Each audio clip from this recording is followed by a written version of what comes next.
My name is Michael Dawson. I'm the Chief Executive of the Gift Voucher Shop, which is more commonly known these days as the home of the One4All Gift Voucher.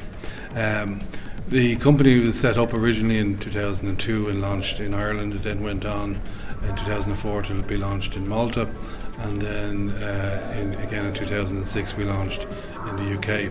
The idea first emerged just out of a need for a decent quality gift voucher. The voucher industry in Ireland back in 2002 was in the last century. 2 years ago when the recession started, we brought all our staff together and we told them, well, look, that we weren't actually going to be allowed to be any layoffs, that if we did have to have a cut in our company's profits, well then we would sustain it in order to give people we felt, well, that was going to be our contribution to the country, that we could at least tell 72 people to go off and run their lives as normal. They didn't have to be worried about their wages, they didn't have to tighten up. Now, we also said we'd have no wage cuts.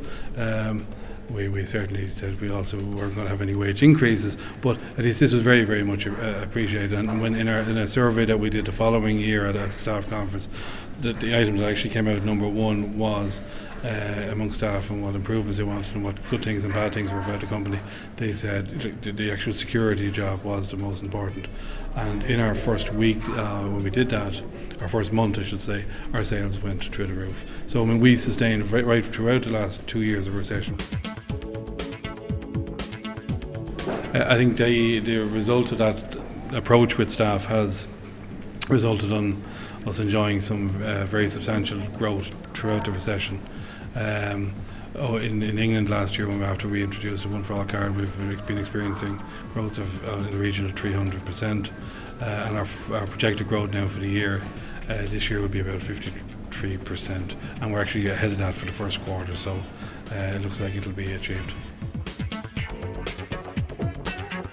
In time, it probably was our biggest challenge. Anytime I've done things in the past, I've always fallen into the same problem. I've never given myself enough time. I'd always expected these things would happen much quicker than they actually do. Now, what we found with the gift voucher shop, just because we were selling a really great product in post offices, didn't mean people knew about it.